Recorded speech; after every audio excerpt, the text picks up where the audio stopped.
Bangabandhu gold cup ফুটবলের ফাইনালে বিকেল 5টায় মাঠে নামছে বাংলাদেশ ও মালয়েশিয়া। 15 বছর পর আবারও চালু হওয়া বঙ্গবন্ধু গোল্ড কাপ ট্রফি হাতছাড়া করতে নারাজ স্বাগতিকরা। অন্যদিকে ট্রফি নিয়েই ঘরে ফিরতে চায় মালয়েশিয়া। রিপোর্ট করছেন জাহিদ রহমান। প্রথম ম্যাচে মালয়েশিয়ার সঙ্গে হেরে টুর্নামেন্ট থেকে ছিটকে পড়ার শঙ্কা ছিল বাংলাদেশের, কিন্তু পরের ম্যাচে শ্রীলঙ্কার বিপক্ষে জিতে শেষ চারে জায়গা পায় মামুনুলরা। আর ফাইনালের টিকিট পেতে লাল সবুজের যুবরা শক্তিশালী প্রতিপক্ষ থাইল্যান্ডকে হারায় 1-0 গোলে। ফাইনালে মালয়েশিয়াকে হারিয়ে 6 জাতির টুর্নামেন্টের শিরোপা হাতে তোলার আশায় স্বাগতিক বাংলাদেশ। নিয়ম অনুযায়ী ম্যাচের আগে সংবাদ সম্মেলনে গোল্ড কাপ জয়ের আশা জানালেন বাংলাদেশের অধিনায়ক মামুনুল ইসলাম। আমরা বেস্ট হওয়ার জন্য যতটুকু দেওয়া দরকার তার চেয়েও বেশি দেব, কারণ আমরা বেস্ট ফুটবলার হওয়ার জন্য বাংলাদেশকে ট্রফি দেব। এক হিস্ট্রি হবে, কারণ আমি মনে করি আমার ফার্স্ট বঙ্গবন্ধু গোল্ড কাপে আমরা চ্যাম্পিয়নশিপটা নেওয়া। স্বাগতিক কোচ জানালেন প্রথমার্ধকেই গুরুত্ব দিতে চায় Bangladesh. Hope we do well, and my team is very motivated and very eager to get a result. We analyze them, we make a plan, we tell the players, we discuss with the players. আর group পর্বে দুদেশ মুখোমুখি হলেও এবার Malaysia খেলবে শিরোপার জন্য, জানালেন coach Rajib Ismail. Final is going to be a very different game, very significant moment for both of the team. I know from the first game Bangladesh has improved tremendously. To me, when you play in this kind of tournament, the pressure is always on the home team. ফাইনালের আগে স্বাগতিকরা বিশ্রামে থাকলেও হালকা অনুশীলন করে Malaysia. দীর্ঘ 15 বছর পর বঙ্গবন্ধু গোল্ড কাপ বাংলাদেশের মাটিতে। স্বাগতিক দেশ হিসেবে যখন বাংলাদেশ ফাইনালে, তখন দেশের 16 কোটি মানুষের অপেক্ষা জয়ের হাসি হাসার। বঙ্গবন্ধু স্টেডিয়াম থেকে জাহিদ রহমান, RTV, ঢাকা। এবার অন্যান্য প্রসঙ্গ। টানা অবরোধের মধ্যে সকাল থেকে আবারও শুরু হয়েছে 20 দলীয় জোটের ডাকা টানা 72 ঘন্টার হরতাল। মধ্যবর্তী নির্বাচনের তারিখ ঘোষণা করে প্রধানমন্ত্রীর পদত্যাগের দাবিতে সবশেষ 3 দিনের এই হরতালের ডাক দেয় বিএনপি নেতৃত্বাধীন 20 দল। হরতালে রাজধানীর পরিস্থিতি প্রায় স্বাভাবিক, তবে সকালবেলা রাস্তায় গণপরিবহন ও ব্যক্তিগত পরিবহন দুটোই তুলনামূলক কম দেখা গেছে। অবশ্য বেলা বাড়ার সঙ্গে সঙ্গে রাস্তায় গাড়ির চাপ বাড়ছে।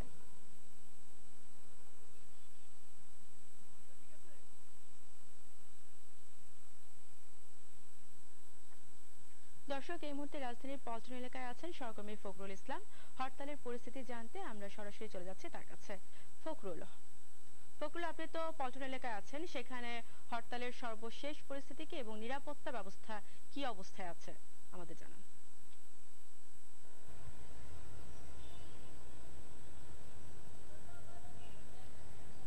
আমি আছি পুরানা পল্টন এলাকায়। আপনি দেখে থাকবেন যে আমার পেছনে আজকে যেহেতু আপনি জানেন যে 20 দলের জোটের ডাকা লাগাতার অবরোধ এবং 72 ঘন্টার হরতালের প্রথম দিন আজকে, তো আজকে কিন্তু আপনি দেখে থাকবেন হরতালের কোনো চিত্র কিন্তু আমি কয়েকটি সড়ক ঘুরে দেখেছি কিন্তু দেখি নাই, কিন্তু আপনি দেখবেন যে এখানে কিন্তু ব্যাপক গণপরিবহনের সংখ্যা অনেক রয়েছে এবং প্রাইভেট গাড়ির সংখ্যাও রয়েছে, গণপরিবহন রয়েছে, রিক্সা রয়েছে, সব ধরনের যানবাহনে কিন্তু আজকে চলছে।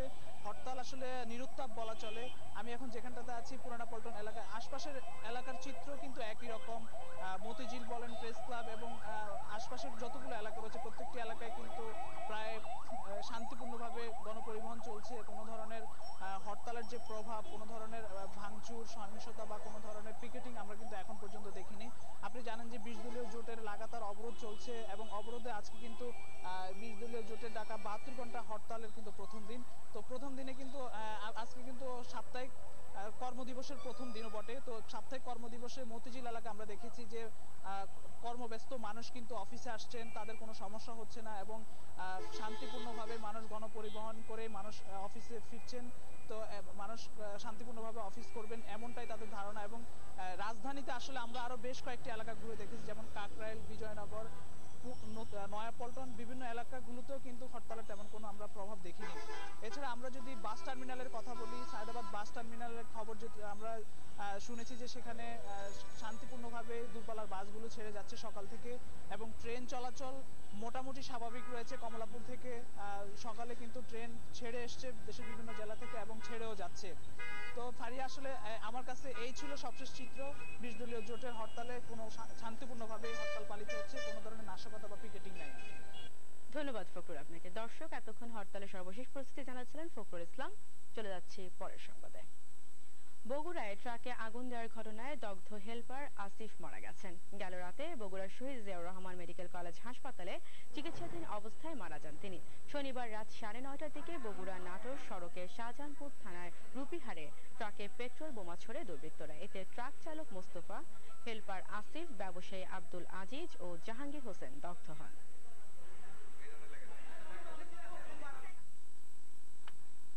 যশোরে র্যাবের সঙ্গে কথিত বন্দুকযুদ্ধে রাজু নামে এক যুবক নিহত হয়েছে। মধ্যরাতে এই ঘটনা ঘটে। একাধিক হত্যা, ছিনতাই ও চাঁদাবাজি সহ বিভিন্ন মামলার আসামি রাজুকে গেল রাতে আটক করা হয়।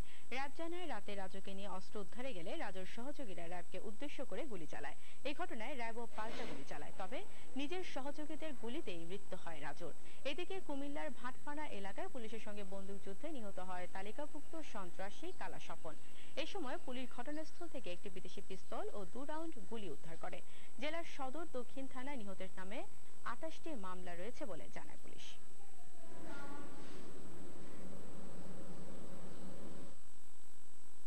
অবরোধ হরতালে আগুনে পোড়া মানুষের সংখ্যা দিন দিনই বাড়ছে। সেই সঙ্গে বার্ন ইউনিটে বাড়ছে কান্নার রোল আর আহাজারি। গেল 24 ঘন্টায় ঢাকা মেডিকেলের বার্ন ইউনিটে নতুন করে ভর্তি হয়েছে 6 জন। এদের মধ্যে 5 জনের অবস্থা আশঙ্কাজনক। আগুনে পোড়া অনেকেই মৃত্যুর সঙ্গে লড়ছে। রিপোর্ট করছেন আতিকা রহমান। ক্ষমতা দ্বন্দ্ব চলমান অপরাজনীতির আগুনে পুড়ে বার্ন ইউনিটে মৃত্যুর সঙ্গে পাঞ্জা লড়ছে 6 বছরের শিশু মরিয়ম। ভাগ্যজোরে মুখটা রেহাই পেলেও পুড়ে গেছে শরীরের বেশিরভাগ অংশ। নিষ্পাপের শিশু রাজনীতির কিছু বোঝে না, তবু এরই বলি হতে হচ্ছে তাকে। আইসিইউতে থাকা কিলগার রাজুর অবস্থা আশঙ্কাজনক। রংপুরের মিঠাপুকুরে দগ্ধ হন মিনারা বেগম। গলা ও মুখের অনেকটা অংশ পুড়ে গেছে তার। স্ত্রী চিকিৎসায় দিশেহারা স্বামী গার্মেন্টস কর্মী ফজলুল বেঁচে থাকার অবলম্বন চাকরিটিও হারান। দীর্ঘশ্বাস ফেলে জানালেন তার অসহায়ত্বের কথা। শাস্তি দেওয়া উচিত, বিচার করা উচিত, দলের নেত্রীগুলি দেখা উচিত, এই সমস্ত কাণ্ডকীর্তি যেন না হয়। দুই নেত্রী অবশ্যই বসে কিছু আলোচনা করা উচিত। তাছাড়া তো এই ধরনের দেশে শান্তি আসা কোনোভাবে সম্ভব না। বলছে যে চাকরি এতদিন অ্যাবসেন্ট করলে চাকরি থাকে না। এদিকে সংবাদ সম্মেলনে বার্ন ইউনিটের পক্ষ থেকে জানানো হয়, এ পর্যন্ত 52 জন হাসপাতাল ছেড়ে গেছেন, আর বর্তমানে চিকিৎসাধীন আছেন 65 জন। এদের মধ্যে 5 জনের অবস্থা আশঙ্কাজনক। গাজীপুরের 6 জনের মধ্যে আমরা বলেছি যে 3টা রোগী ভালো না, জাহাঙ্গীর, মরিয়ম এবং নুরুন নবী। এই 3 জন গাজীপুরের। শুক্রবার রাতে গাইবান্ধায় বাসে পেট্রোল বোমায় দগ্ধদের রংপুর মেডিকেলে পর্যাপ্ত চিকিৎসা দেওয়া হচ্ছে বলে জানালেন বার্ন ইউনিট কর্তৃপক্ষ। 19 জন এখন ওখানে ভর্তি আছে। 19 জনের মধ্যে 4 জনের অবস্থা আশঙ্কাজনক। আমরা ওদেরকে বলেছি, যদি তোমরা মনে করো যে হ্যাঁ এই পেশেন্টগুলো শিফট করলে তার লাভ হওয়ার চান্স আছে, যাতে অন দ্য ওয়ে না মারা যায়, হ্যাঁ, তাহলে ওরা শিফট করবে with all facilities and amenities and ambulance service. বলো, তুমি বলতে থাকো তোমার রংপুরের লাস্ট অবস্থা কি জানো আমাদেরকে একটু। তুমি কি মনে করো যে তোমার ওখান থেকে কোনো রোগী এখানে শিফট করা দরকার আছে? স্যার এই মুহূর্তে আমি সেটা মনে করতেছি না স্যার। করছি না, কারণ আমাদের যেটা সাপোর্ট সেটা আমরা দিতে পারতেছি মোটামুটি।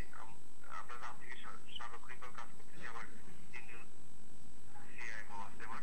এ সময় আরো জানানো হয়, আগুনে দগ্ধদের উন্নত চিকিৎসা নিশ্চিতে চট্টগ্রাম ও রাজশাহী মেডিকেলের 40 জন চিকিৎসককে বিশেষ প্রশিক্ষণ দেয়া হচ্ছে।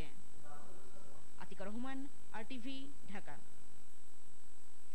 সন্ত্রাস জঙ্গিবাদের কাছে কখনোই মাথা নত নয়, এই কথা জানিয়ে প্রধানমন্ত্রী শেখ হাসিনা বললেন, সর্বোচ্চ শক্তি দিয়ে জনগণকে সঙ্গে নিয়ে তা মোকাবেলা করবে সরকার। গতকাল সকালে রাজধানীর এক হোটেলে আন্তর্জাতিক রোটারি শান্তি সম্মেলনের উদ্বোধনী অনুষ্ঠানে এই কথা বলেন তিনি। এ সময় উন্নয়নের ধারা অব্যাহত রাখতে সবার সহযোগিতা চান প্রধানমন্ত্রী। বিস্তারিত জানাচ্ছেন মারুফ রেজা। আত্মস্বার্থের ঊর্ধ্বে সেবা মূলমন্ত্রে সেবাধর্মী প্রতিষ্ঠান রোটারি ইন্টারন্যাশনাল এদেশে প্রথমবারের মতো আয়োজন করল শান্তি সম্মেলনের। হোটেল রেডিসনে বিশ্বের বিভিন্ন দেশের প্রতিনিধিদের অংশগ্রহণে সম্মেলনের উদ্বোধন করেন প্রধানমন্ত্রী শেখ হাসিনা। উদ্বোধনী বক্তব্যের শুরুতে দেশের চলমান রাজনৈতিক পরিস্থিতি তুলে ধরে শেখ হাসিনা বলেন, সব সংকট কাটিয়ে দেশ যখন উন্নয়নের পথে এগিয়ে যাচ্ছে, সে মুহূর্তে নাশকতা চালাচ্ছে জামায়াত বিএনপি জোট। আন্দোলনের নামে তারা যে জঙ্গিবাদী কর্মকাণ্ড করছে তা দমনে সরকার কঠোর অবস্থানে আছে বলেও জানান তিনি। মনে হচ্ছে যে বিএনপি জামায়াত জোট যেন সাধারণ মানুষের বিরুদ্ধে যুদ্ধ ঘোষণা করেছে। ঠিক 71 সালে আমরা এই ধরনের ঘটনাই দেখেছিলাম। আবার মনে হচ্ছে সেই একই কায়দায় এদেশে হত্যাযজ্ঞ শুরু হয়েছে। আর এর খেসাল দিতে হচ্ছে সাধারণ মানুষকে। বাঙালি সবসময় অপরাজেয়। অন্যায়ের কাছে কখনো আমরা মাথা নত করি না, মাথা নত করব না। এবারেও আমরা এই অন্যায় অপরাধের কাছে কখনোই মাথা নত করব না, জঙ্গিবাদের কাছে আমরা কখনো সারেন্ডার করব না। বাংলাদেশের মানুষ কখনো অন্যায়ের কাছে মাথা নত করে না মন্তব্য করে নাশকতা পন্থে সবার সহযোগিতা চান প্রধানমন্ত্রী। সাধারণ মানুষের কল্যাণ করা, তাদের উন্নত জীবন দেওয়া, এটাই তো আমাদের লক্ষ্য। কিন্তু নিরীহ মানুষকে এইভাবে হত্যা করে কি অর্জন করতে পারবে সেটাই আমার প্রশ্ন। আমরা সবসময় সন্ত্রাসবাদের বিরুদ্ধে, সন্ত্রাসবাদের বিরুদ্ধে আমরা জিরো টলারেন্স দেখিয়ে যাচ্ছি। কোনো ব্যক্তি বা সংগঠন যাতে বাংলাদেশের মাটি ব্যবহার করে অন্য কোনো রাষ্ট্রের বিরুদ্ধে সন্ত্রাসী তৎপরতা পরিচালনা করতে না পারে সে ব্যাপারেও আমরা প্রতিশ্রুতিবদ্ধ। সব বাধা মোকাবেলা করে ক্ষুধা ও দারিদ্র্যমুক্ত দেশ গড়া সরকারের অন্যতম লক্ষ্য বলে জানান প্রধানমন্ত্রী শেখ হাসিনা। এদের পরাজিত করে দেশে আমরা শান্তি প্রতিষ্ঠিত করব এবং এটা আমাদের প্রতিজ্ঞা। ইনশাআল্লাহ আমরা এই কাজে সফল হব। মারুফ রেজা, RTV, ঢাকা। 5 জানুয়ারি নির্বাচন করে আওয়ামী লীগ ভুল করেছিল, সেই ভুলের খেসারত তাদেরই দিতে হবে। এক বিবৃতিতে এই কথা বললেন বিএনপির যুগ্ম মহাসচিব সালাউদ্দিন আহমেদ। বলেন, খালেদা জিয়াকে অঘোষিত কারাগারে আটকে রাখা হয়েছে। জনগণের আন্দোলনেই খালেদা জিয়া মুক্ত হবেন বলে দাবি করা হয় বিবৃতিতে। সরকারের পতন এখন সময়ের ব্যাপার উল্লেখ করে সালাউদ্দিন আইন শৃঙ্খলা রক্ষা বাহিনীর সদস্যদের জনগণের প্রতিপক্ষ হয়ে না দাঁড়ানোর আহ্বান জানান। পেট্রোল বোমা হামলার নিন্দা জানিয়ে হতাহতদের প্রতি সমবেদনা জানানো হয় বিবৃতিতে। দেশে শান্তি ফিরিয়ে আনতে বিদেশি কূটনীতিকদের সহযোগিতা চাইলেন সংসদের বিরোধী দলীয় নেতা রওশন এরশাদ। শনিবার রাতে রওশন এরশাদের দেয়া এক নৈশ ভোজে কূটনীতিকদের উপস্থিতিতে তিনি এই সহযোগিতা চান। ভোজে অংশ নিয়ে জাতীয় পার্টির চেয়ারম্যান হোসেইন মোহাম্মদ এরশাদ বলেন, সহযোগিতা নয় বরং রাজনৈতিক দলগুলোর মধ্যে আলোচনার মাধ্যমেই সংকটের সমাধান সম্ভব। আরো জানাচ্ছেন মুগ্ধা মাহমুদ। বিরোধী দলের নেতার আমন্ত্রণে নৈশভোজে ইউরোপীয় ইউনিয়ন, যুক্তরাষ্ট্র, যুক্তরাজ্য, কানাডা, চীন, সংযুক্ত আরব আমিরাত, ইরাক, ইরান, মিশর, ভুটান, মালয়েশিয়া, মিয়ানমার সহ বেশ কয়েকটি দেশের কূটনীতিকরা অংশ নেন।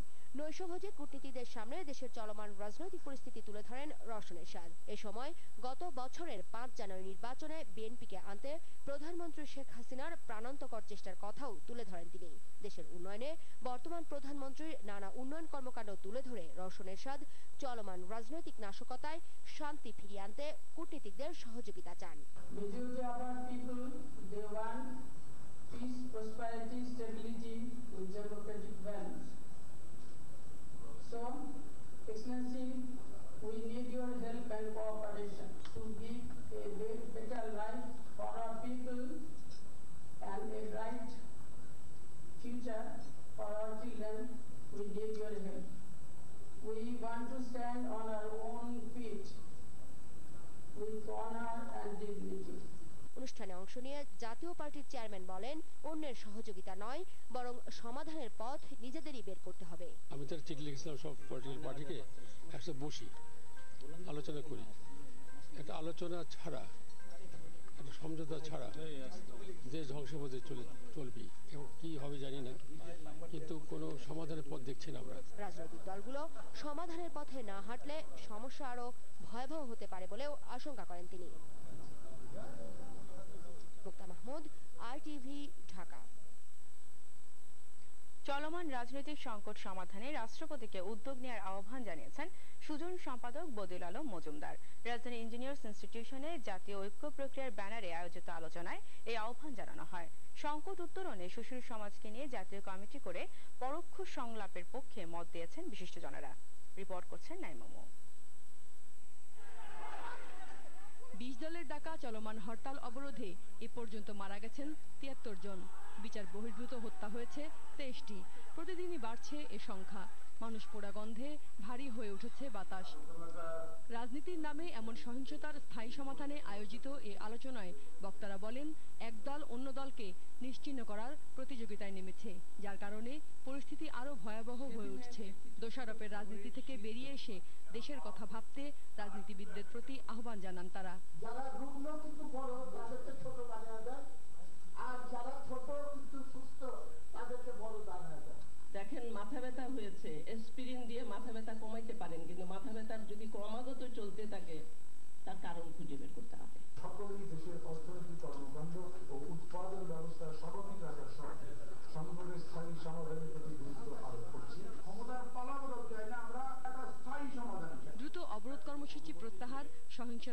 আইন করা এবং সমস্যার স্থায়ী সমাধানে একটি জাতীয় সনদ প্রণয়ন, এই 3 বিষয়ে রাজনীতিবিদ ও সরকারকে একমত হবার দাবিও জানান বক্তারা। সংবিধানের মধ্যে অনেক পরস্পর বিরোধিতা আছে, সংবিধানের মধ্যে অনেক অভিজ্ঞতার আলোকে আমরা দেখতে পাচ্ছি অনেক দুর্বলতা আছে, এইগুলি আপনার সংশোধন করা দরকার। যারা রাজনীতিতে আছেন এবং যারা রাজনীতিতে নাই সবাইকে রাজনীতি করতে হবে, রাজনীতিকে পরিচ্ছন্ন করার জন্য, পরিষ্কার করার জন্য। 16 কোটি মানুষকে আপনারা সেই শ্রদ্ধা দেখান যেটাকে বলবেন যে এদের নেতৃত্বে কিছু হবে দেশে। কমিটি করা হোক, সেই কমিটি দুপক্ষের সঙ্গে যোগাযোগ করবেন, কিভাবে সংলাপ হবে, পরোক্ষ সংলাপ হবে, সেই আয়োজনটি করুন। শুধু 2 দলের মধ্যে নয়, একটা বৃহত্তর পরিসরে যাতে সংলাপ হয়, সকল স্টেক হোল্ডাররা, সকল স্বার্থ সংশ্লিষ্টরা যাতে সেই টেবিলে বসার সুযোগ পায় এবং আমরা যাতে একটা স্থায়ী টেকসই সমাধান আমরা করতে পারি, সেই দিকে আমাদের দৃষ্টি দেওয়া দরকার এবং রাষ্ট্রপতির সেই নেতৃত্ব আজকে অপরিহার্য। শুধুমাত্র নির্বাচন দিয়ে সমস্যার সমাধান হবে না মন্তব্য করে তারা বলেন, এক্ষেত্রে রাষ্ট্রীয় প্রতিষ্ঠানগুলোকে আগে স্বাধীন ও নিরপেক্ষ হতে হবে। আমাদের রাজনীতিতে পুরনো কালচার। নাইমা মৌ, RTV, ঢাকা।